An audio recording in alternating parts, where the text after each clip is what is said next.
الحمد لله والصلاة والسلام على رسول الله وعلى آله وصحبه ومن اهتدى بهديه. أعوذ بالله من الشيطان الرجيم. فكيف إذا توفتهم الملائكة يضربون وجوههم وأدبارهم ذلك بأنهم اتبعوا ما أسخط الله وكرهوا رضوانه فأحبط أعمالهم. أم حسب الذين في قلوبهم مرض أن لن يخرج الله أضغانهم.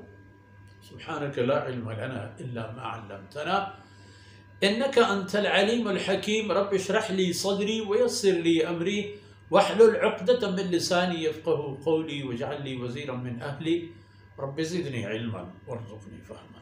ثم أما بعد.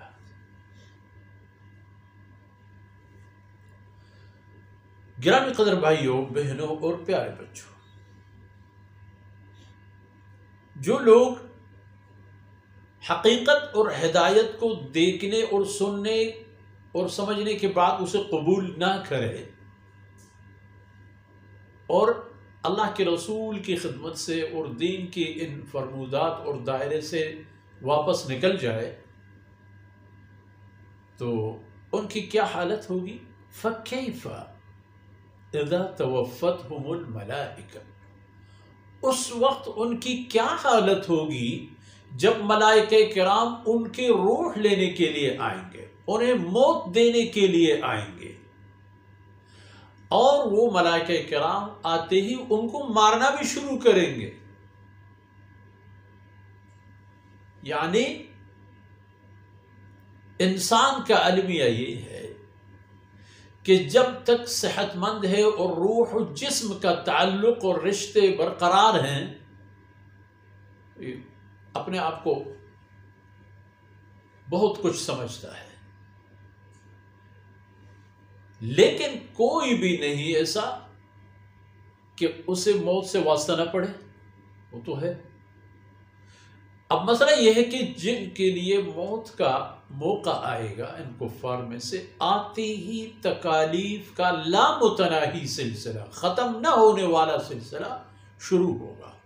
اور اسی طرح اہل ایمان کے لیے بھی ہے کہ جب ان کے لیے موت کے لمحات آئیں گے، اسی وقت سے ہی ان پر اللہ کے رحمتوں کی بارش شروع ہوگی، پھر وہ بھی لامتناہی، وہ بھی ختم نہ ہونے والا۔ فَكَيْفَ إِذَا تَوَفَّتْهُمُ الْمَلَائِكَةُ، جب ملائکہ ان کی جان لینے کے لیے آئیں گے اور آتے ہی یضربون وجوہہم، ان کے چہروں پر مارنا شروع کریں گے، جو ان کے ہاتھ میں اللہ نے گرزیں دی ہوئی ہوں گی یا اپنے تپڑوں سے مکوں سے ان کے چہروں پر بھی ماریں گے اور ان کو پیچھے سے بھی ماریں گے، ان کے سرین کے بل پر بھی ان کو ماریں گے، اور ان کے ساتھ یہ سلوک ملائکہ کرام ان کی جان لینے کے لیے جب آئیں گے اور آتے ہی یہ سلوک کریں گے، وہ کیوں؟ ذَلِكَ بِأَنَّهُمْ اتَّبَعُوا مَا أَسْخَطَ اللَّهِ، یہ سب اس لیے کہ انہوں نے ہر اس بات کی پیروی کی، ہر اس بات پر وہ چلتے رہے جس سے اللہ ناراض ہو جاتی، اللہ کی ناراضگی کی ہر بات پر وہ چلتے تھے، وَكَرِهُوا رِضْوَانَهُ، اللہ کی رضا والی ہر چیز اور ہر بات انہیں ناپسند تھی۔ اللہ رب العزت کی رضا پر وہ نہ چلنے والے تھے اور اللہ کی ناراضگی پہ آنکھ بند کیے دوڑنے والے تھے۔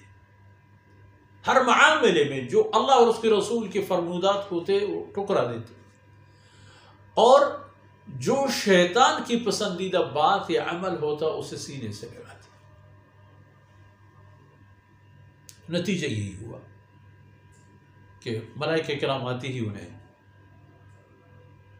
مارنا شروع کریں گے،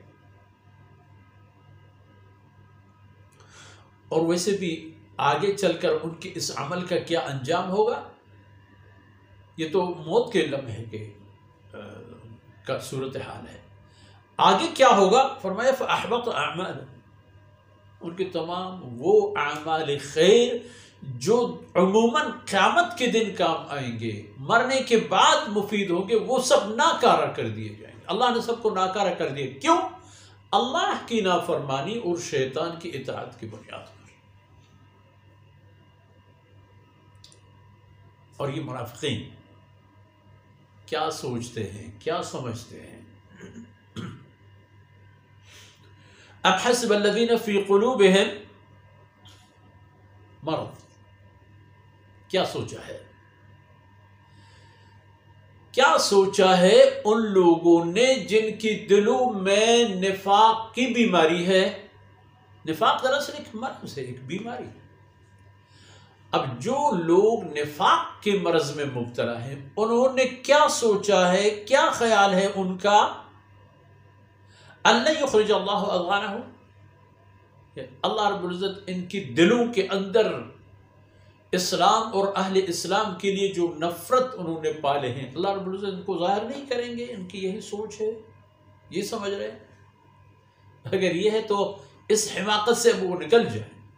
ایک دن آئے گا کہ یہ راز راز نہیں رہے گا، سارے لوگ انگلیاں اٹھیں گے تو وہ ہے، وہ ہے، وہ ہے۔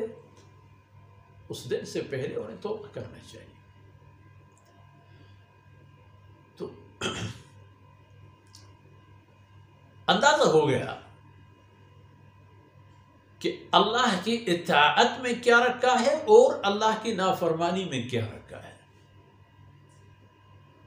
اللہ رب العزت کی مہربانی سے اللہ کا رسول آیا ان لوگوں کے پاس جن کو اللہ نے پیدا فرمایا تھا۔ یہ بنی آدم اللہ کی مخلوق ہے، انسان کے پاس اللہ کے قاصد پہنچے اور ان کو اللہ اور اس کے رسول کی طرف بلایا، اب ان کو ان کی آخرت کے فائدے کے لیے بلایا اور انہوں نے انکار کیا، فَأَحْبَطَ عَمَلَهُ، تو ان کے سارے کیے درے ختم ہو گئے اور ان کے لیے بغیر ذلت کی جو موت کے لمحے سے شروع ہو جاتی ہیں پھر ان کا کوئی اختتام اور انتہا نہیں ہوگا، چلتا رہے گا۔ یہ سلسلہ سوچنے اور دیکھنے کی بات ہے۔